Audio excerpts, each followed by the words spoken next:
मित्रों, नक्षत्र पद्धति में प्रोफेसर के ने जो पद्धति हमें दिखाई है, जिसे हम केपी एस्ट्रोलॉजी बोलते हैं, तो ये प्रैक्टिस करते हुए स्क्रिप्ट हमें बनानी पड़ती है।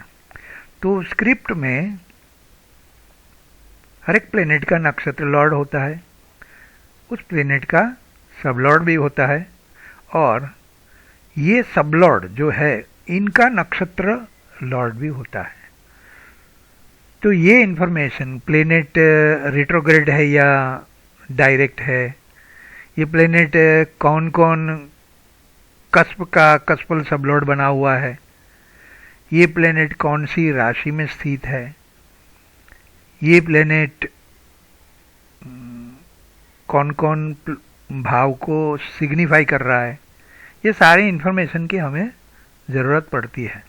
अनटेनेंटेड है या टेनेंटेड है, तो ये भी हमें ज़रूरत पड़ती है। तो ये सारी इन्फॉर्मेशन एक सिस्टमेटिक तरीके से एक फॉर्मेट में रखी है, इसे हम स्क्रिप्ट कहते हैं। तो ये स्क्रिप्ट का होना ज़रूरी है। तो ये स्क्रिप्ट का ये मॉडल है। तो ऐसे हमें कार्य करने की एक आदत, एक हैबिट रखनी चाहिए। जैसे ऊपर ये स्क्रिप्ट का मॉडल है और नीचे ये स्क्रिप्ट का एग्जाम्पल दिया हुआ है। ये सैटर्न की स्क्रिप्ट है। सैटर्न का स्टार लॉर्ड सूर्य है। सैटर्न सूर्य के नक्षत्र में बैठा है और राहु के सब में बैठा है, और राहु का स्टार लॉर्ड जुपिटर है। तो इस स्क्रिप्ट में सबसे पहली पंक्ति है, ये दिखाती है कि ये सैटर्न 4th और 10th कस्प का कस्पल सबलॉर्ड बना हुआ है।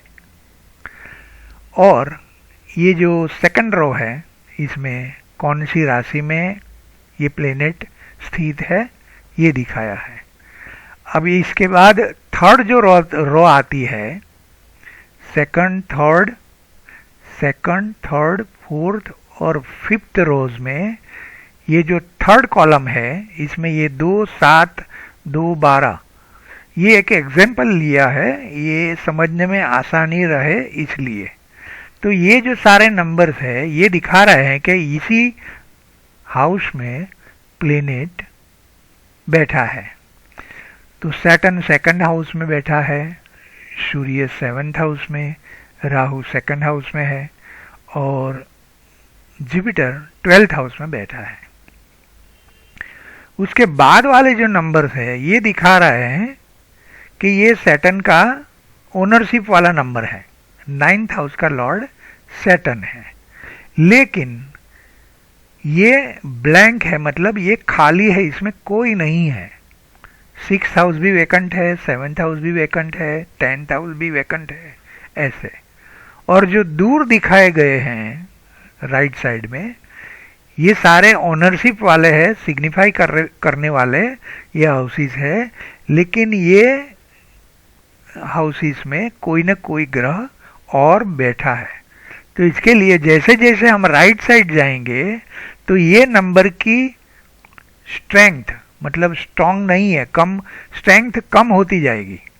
तो 2 नंबर स्ट्रांगेस्ट है, उससे कम 9 भी स्ट्रांग ही बोल सकते हैं, और ये 8, 11, 5 ये कम स्ट्रांग हम मानेंगे। तो ये जजमेंट लेने में आसानी रहती है। दूसरी बात ये है कि जैसे जैसे ये स्टार लॉर्ड लेवल पर कोई नंबर देखेंगे तो ये और भी ज़्यादा स्ट्रांग हो जाता है। तीसरी बात ये है कि अगर अनटेनेंटेड का यू लिखा है तो ये और स्ट्रेंथ पकड़ेगा। तो हर एक नंबर जो स्क्रिप्ट में लिखे हैं, इसकी स्ट्रेंथ को जज करने में हमें आसानी रहती है। और ये पहली जो 2 सेकंड और थर्ड रो है, ये एक बॉडी हम काउंट करेंगे जो सिग्निफिकेशन, और नीचे वाली जो लास्ट 2 रो है ये एक ही बॉडी है, लेकिन ये सब लेवल कहेंगे हम इसे। तो सब लेवल से ऊपर वाले नंबर को सपोर्ट मिल रहा है कि नहीं मिल रहा है, ये देखने में भी आसानी रहती है।